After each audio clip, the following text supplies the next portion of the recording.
All right. Hey, everyone. Thanks so much for tuning in to the Scaling People podcast. I'm your host, Rasika Rajagopalan, and today I am so glad to be chatting with Mel Steinbach, Chief People Officer of Masterclass. Mel has such a superpower of experiences. Prior to Masterclass, she led large people teams at Fortune 500 companies like McDonald's, as well as building the foundation at smaller innovative startups like Cameo. Beyond all that, she's also such a lovely mentor of mine. So this is an extra special treat. Mel, thank you so much for coming on the show. I am so excited to be here with you, Rasika. This is going to be a lot of fun. A lot of fun. And particularly, Mel, you've had the unique experiences, I just mentioned of leading people teams at both massive corporations like McDonald's as well as smaller startups. So I'm always curious to hear, like what drew you to these vastly different environments and how did your approach to leadership evolve between them? What drew me to them is I really do have this insatiable curiosity, and I am fascinated by humans. Like, period, full stop. Like, I am fascinated by humans in the work environment, whether that be a really giant organization like McDonald's, or smaller startups like Cameo and even Masterclass.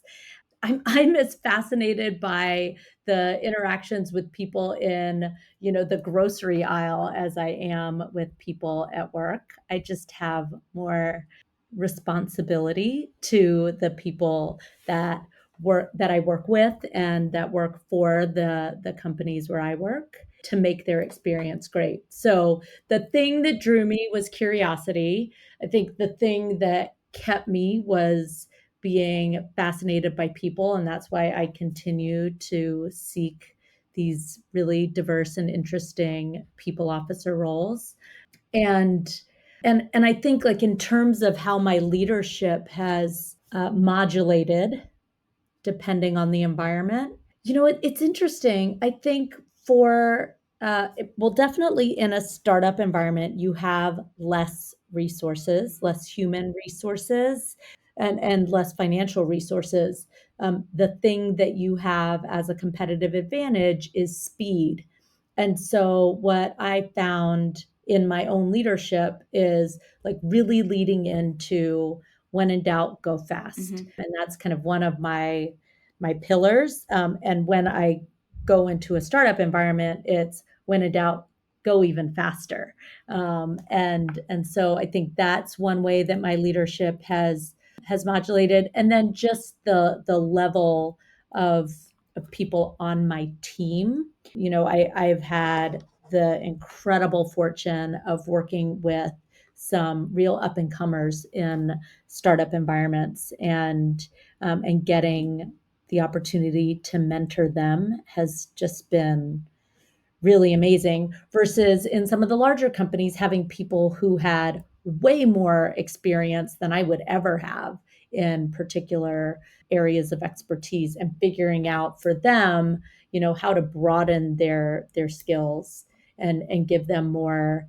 They had so much depth, and my leadership challenge with those was to give them the breadth, so that they could continue to advance in their careers. Yeah, totally. Yeah, I think it's so great. You have the perspective of building from the ground up and then also, being in these large organizations of excellence and seeing what great looks like and how to kind of reverse engineer that. And so I'm curious when you first transitioned from, that large organization, let's say McDonald's to Cameo, you talked a little bit about speed. Were there other culture shocks or culture shifts for you in terms of managing people initiatives and teams that you experienced? I don't think the podcast is long enough to discuss the the differences in culture. But if I could just like double down on the speed question. So, I was, one of the things that I had the opportunity to do at McDonald's was to reimagine the company's approach to performance management. Mm. And we really took it down to literally eliminated performance management and then rebuilt it from nothing. And that rebuilding process took about a year, and then another year of the rollout. And when I got to the end of it, I got some feedback that I had maybe moved a little too quickly for the organization, that I perhaps needed to, maybe slow down and really be more deliberate in bringing more people along. When I got to Cameo, I was also tasked with reimagining the performance management approach. And I did that in 6 weeks. And I was given some feedback that maybe I should have done that a little faster. And so you have, like, on the one hand, 2 years is too fast. And on the other hand, 6 weeks is too slow. And, I think, like, that is this perfect microcosm of some of the cultural differences, right? So in larger organizations, that buy-in and making sure that people feel like they are really part of the creation process is super important. I learned a term at McDonald's that I didn't really know before, which was called stakeholdering, Hmm. which is like, how do you get all of your stakeholders on the same page, give them kind of access into the development of whatever it is that you're doing. Whereas in, early stage startups, that is considered a colossal waste of time, and like an expense Hmm. of the strategic advantage, right? Like, Right. all that stakeholdering, all that team tends to do is diminish your competitive advantage of speed. And Hmm. so there's really, like, no time for that, Sure. and no interest in it. Not to say that people don't want to know what's going on. And so I would say, like, so speed, definitely a big cultural difference. I'm going to be very transparent here, Rasika. I love to cuss, really do. I have really tried hard not to do it for the vast majority of my career. And then I get to Cameo, and the way that we, sign off of every email and Slack and whatever is LFG. And the F is a cuss word. And, at first I'm like, oh, I can't say that. And it took me about a month where I was like, yes, I effing Yeah.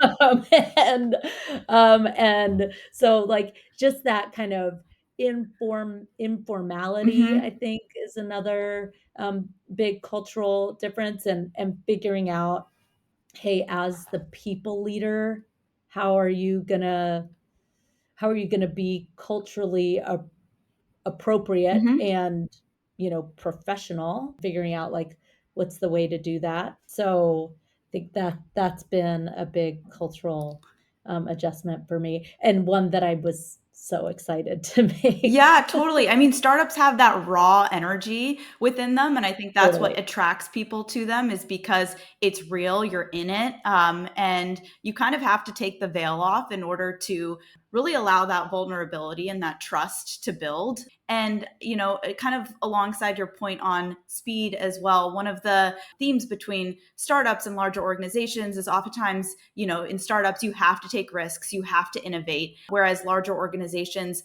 sometimes, the stereotype is that as they grow, they may have to be a little bit more risk averse, and there's a balance in both. Maybe taking 2 years to do something at a large company becomes a competitive disadvantage at some point, depending on what it is. And maybe, overdoing it, working too fast, you end up kind of compromising quality. And so what's the balance to you? Like, how do you, in a larger organization, continue to build a culture of innovation while also, being mindful of the repercussions of, throwing too much at the wall and moving too quickly? Yeah. It's hard to answer that succinctly, but here's what I would say is, particularly in large consumer businesses where everything you do is visible to your customer, and you know to to Wall Street. I think it's really important that you take a beat and just say, hey, listen, if we're going to roll out this big change, like, are we prepared for what our customers are going to say about it, and is this consistent with what we've been telling Wall Street? Mm-hmm. And so one of the ways that we continued to push on innovation when I was in some of those larger companies, without being too slow, was really focusing on pilots, Mm-hmm. and piloting things in live environments, but just not across the entire, patch. Mm-hmm. And so what we would do is say, hey, listen, we want this country Mm-hmm. to pilot this approach for a quarter, and then we'll see how what we learn from that and see what adjustments we need to make. Or we're going to, test this in this one corporate function and see how that's working for 6 months and then come back. And so it allows you to be innovative, but also, not be cavalier Mm-hmm. with some of the changes that you're making. Versus I think in a startup, well, and let me also say the startup environments that I have worked in have not been global. And I would say one thing about, working in companies like Milliken, like McDonald's, they were very global. Mm-hmm. And so it was not just, how is this going to play out, because we have so many employees, but also how is this going to play out in different Sure. geographies? And how do we make sure that we are being culturally sensitive Mm-hmm. and relevant Mm-hmm. in all of these markets in which we operate. That is not a constraint that I have faced in my startup work. It's one that I was very happy to learn about Mm-hmm. in my larger company environment, because I do think it has made me just a more thoughtful people leader. Mm-hmm. And so then as you bring that thoughtfulness into a startup environment, you do start to think, okay, well, they might not, be in different geographies across the world, but hey, how's this going to play at this level versus that level? How's that going to play in marketing versus, product? Mm-hmm. And it just gives you a little bit more of that sensitivity. Yeah, totally. I love the notion around piloting. I often like to think of the people function like the product function, and like to do people roadmap and A/B test things. And so even in product, just changing the color of a button, you roll that out, to all your users, that could have a significant impact on your revenue for the day, good or bad. And so really kind of piloting it and testing it before you make out these major changes can be a really good exercise. I'm curious on the flip side. So I've had the opportunity to work for first-time founders, for founders that have successfully exited companies in the past. And one of the things that I've noticed about some of the founders that have successfully exited companies is they have a good eye for what types of things to invest in early on. Obviously, in a startup, you have to kind of prioritize and pick and choose, and you can't invest in everything. But there are certain things that they're like, hey, because we invested in this thing, it was able to get us from A to Z, or because we didn't, we were struggling with all of these things in the later stage of our evolution. So I'm curious, having worked on both sides of the spectrum, are there things that when you come into a startup early on, you're like, we have to invest in these nuts and bolts for the future? Yes. And it is performance Mm. management. To me, performance management is as important as like financial management, Mm-hmm. budget management, Mm-hmm. P&L management. It is the primary process by which you manage the investment that you're making in people, which, as we know, is a significant investment. And I think too often what I've seen in startups is they they invest so heavily in hiring, right? Mm-hmm. Because that's the thing that they're trying to do. They're trying to scale. Mm-hmm. And so they invest so heavily in these like incredible hiring, whether that is recruiting, technology and different software, whether that is like having most of their early people leaders be recruiters. Mm-hmm.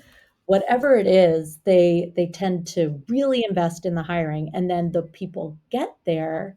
And you know you and I have recently lived through, right, the great Mm-hmm. resignation, and then it was the quiet quitting and all of that, and all of this, all of these tech layoffs, in my view, were an overemphasis on scale Mm-hmm. and an underemphasis on like really clarifying what great looks like in each role Mm-hmm. and holding people accountable to delivering that. Yeah, totally. On that sort of thread, one thing I've observed in founder-led startups is founders, they really value loyalty. The folks that came on board early on took a chance on them, helped them, build this vision. And so that's where the performance management piece, I think, can get a little tricky and emotional in startups, particularly as somebody's role evolves and, maybe it's different than it was before. But again, there's that loyalty of like, this person joined this team at a time where, not everyone was chomping at the bit. And so what's your advice to people leaders working with founders that are navigating that dynamic as it relates to performance? It is a real issue in startups as I have seen. And I think, the thing that I have learned with a lot of leaders is if you give their brain an out, Mm-hmm. it helps them. So what do I mean by that? You know, instead of framing it as loyalty and disloyalty, Mm. how do you give their brain an out so that it is loyalty for a season or some other kind of, option? Mm-hmm. And so the way that I think about it is there there are going to be some people that we hire for a season and some that we hire for a lifetime. Mm. And when I mean a season, I don't mean like, the 6 weeks of holiday or whatever. Mm-hmm. I mean, hey, listen, the season from 0 to 1, Mm-hmm. or the season from, whatever, seed stage to series B funding, Mm-hmm. right? Those kinds of things where you can say to someone, hey, listen, and again, if I was counseling a founder, I would say, hey, from the jump, from the time you decide you want to start a company, have that in your mind and position that with people. Hey, listen, I'd love for you to be on this journey with me. You might be here for a season, you might be here for a lifetime. We're both going to gut check each other Mm-hmm. on how that works, how that's working. Like after a year, we might say, hey, that was a great season, let's move on. Or we might say, hey, that was a great season, let's keep going. Yeah. But I do think giving founders that out of loyalty can be for a season or a lifetime, and both of those are okay results. Mm-hmm. Yeah, totally. And I think oftentimes in those situations, it truly is mutual. I think at the point where the job changes so much and the person who was originally in it is, maybe not as excited about that, that's when some of these, questions and conversations start to emerge. So I think that's very good advice. Continuing sort of on this thread of hiring, one of the other sort of differences I've observed between startups and large companies is a lot of times in the early startup days, you attract these really mission driven individuals who are passionate about building something new. And then, your startup gets more and more and more successful. And, eventually you start attracting more individuals that are less excited about the mission and more excited about this opportunity to be a part of something that's more stable and more financially optimal. And so as you grow, how do you maintain this attraction for, how do you continue to attract mission driven individuals versus, solely mercenaries at a larger scale organization? This whole idea of like mission and mission driven, I think can become a trap Mm-hmm. for startups. I have the opportunity to work with a lot of founders through some of my angel investing, and the advice that I give them is mission aligned is a better notion than mission driven. Mm. Um, because there are things that can happen through the course of doing business, right? I think one of the watch outs that I give people is, hey, if an employee is too mission driven, they might feel like this is a nonprofit that they're joining, depending on what the mission is, right? Versus a for-profit business.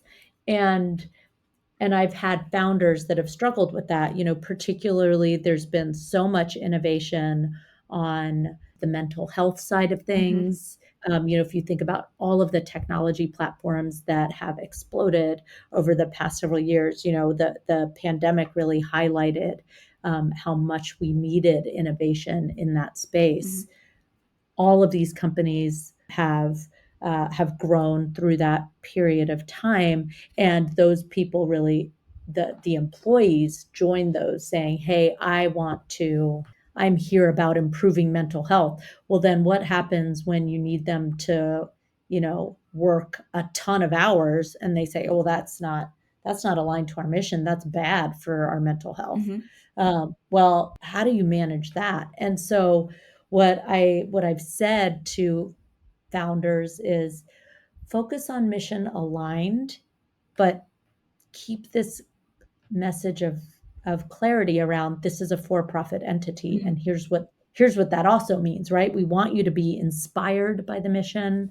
We want you to be aligned to the mission, and our end goal is to grow this company as large as possible so that we can have the broader impact of the mission. The journey to that through that growth is likely going to be arduous, Mm-hmm. and Mm-hmm. just like having that clarity. And this, Ruska, is like, I think we kind of keep dancing around another one of my core beliefs on all of this, whether you are a huge company or whether you are a smaller startup, is I really do think people want to do a great job at work. Mm-hmm. And I think it is our jobs as executives, as people leaders, to be as clear as possible with them as to what doing a great job at this work looks like. Mm-hmm. And so whether that is in, the early days of the company being mission driven, and working incredibly hard, whether that is, later on hiring someone with more experience over someone who's been there for longer because we want to reach the next stage of growth, right? Just being clear with people, to me, it's the only way I have found to like really cut through so many of these complications. Totally, totally. Yeah, that makes a lot of sense. Going back to your earlier point around hiring for the season, or hiring for a particular stage of the company's growth, I think that is one of the hardest things in startup hiring, particularly because the job is constantly changing. Even within, like a year time frame, the job can grow in scope pretty significantly. And so I'm curious, between your more mature company hiring versus startup hiring, any notable differences in your hiring criteria or how you evaluate for adaptability, potential, resilience, in your candidates that you're hiring for your startup roles? Or do is good talent anywhere, and there's more of a universal skill set that you find really compelling? I do think the best leaders and employees, I think, the people I have found work best are incredibly curious, incredibly resilient, and smart. And I'm going to say that because I don't think that is correlated to a certain level of education or degree. Mm-hmm. I think it is about people who like want to be excellent at what they do. And so for me, those things really are ubiquitous. But there are differences when, you know, hiring for a startup versus hiring for scale. And I will say both of those are experiential to me. Like there is really McDonald's is massive. Not so much in its like number of employees that actually work for the company, right? It's the company only has 12,000 corporate employees. It employs there 2 million people a year say that they work for McDonald's, but only 12,000 actually work for the corporate entity. But in that is an incredibly complicated business Mm-hmm. model. There's almost nothing that can prepare you for that at scale. Even companies that have huge numbers of employees, those are almost all direct hires. So you think about a Walmart also has millions of employees. You think about a Starbucks, those are all employed by the company versus at McDonald's employed by a franchisee. And so how do you prepare someone for that level of complexity? Well, our hack there was you kind of overhire for the role. So I had been a chief people officer and I went in just to lead talent. Now, I had a humongous learning curve on the complexity, but I knew how to do every part of my job really well. And so you mitigate risk by hiring people that know their function really, really well. And I would say on the startup side, what I have found to be the best risk mitigator is finding people that know what startup life is like. They Mm. know to expect rapid changes. They know to expect that the strategy that is set or communicated in January is likely to change by May, and not because people were bad, but because the market is moving and you're finding out more information and you're adjusting on the fly. Mhm. And so that to me is there are some things that are ubiquitous. I would say in like big scale, I tended to overhire for the role or hired like a lot of experience in the role. And for startups, it's hiring people who have been through that phase of growth before. Yeah. Yeah, it's almost like a emotional mental readiness on the startup side, which can be a really valuable differentiator asset as you're kind of navigating that roller coaster journey that it is. And so bringing it all together as someone who's experienced both ends of the spectrum, whether it's, this large company or startup, what is the most important thing that you do every day? What's the most important muscle that people leaders should be building that will serve them anywhere? If you are not incredibly curious about everything, you are going to be left behind. Truly. Our The way we work is in massive transformation right now. We're at the very edge of it with AI, but it's coming. It's coming fast. It will be pervasive. And I think the best leaders, people leaders in particular, have got to be incredibly curious on that so that they can both prepare their own functions for how to adapt, but also prepare the rest of the organization. I think being curious about the businesses in which I've worked has always served me really well to find hidden veins of opportunity to make the work experience better for people. And then just remaining curious about humans. I Mhm. mean, we are in such an interesting time in our world. There's so much change going on throughout the entire planet. I think remaining curious on a very human level, finding out the motivations of your colleagues, of your team members, knowing their aspirations, understanding why they show up a certain way.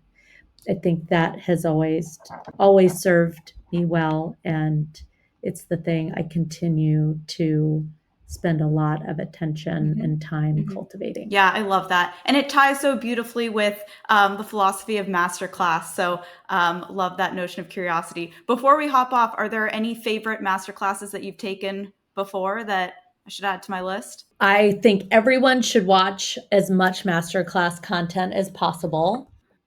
Particularly, we have masterclass at work where we've like really customized it for the work environment, and it's excellent.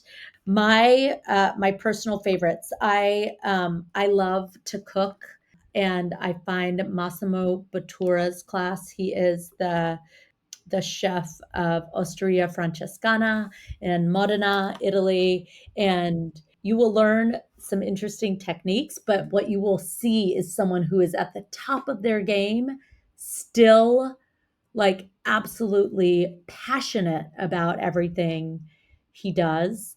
I about 10 years ago, discovered Kim Scott and her teachings on radical Mhm. candor. And so her class continues to be an all time favorite of mine.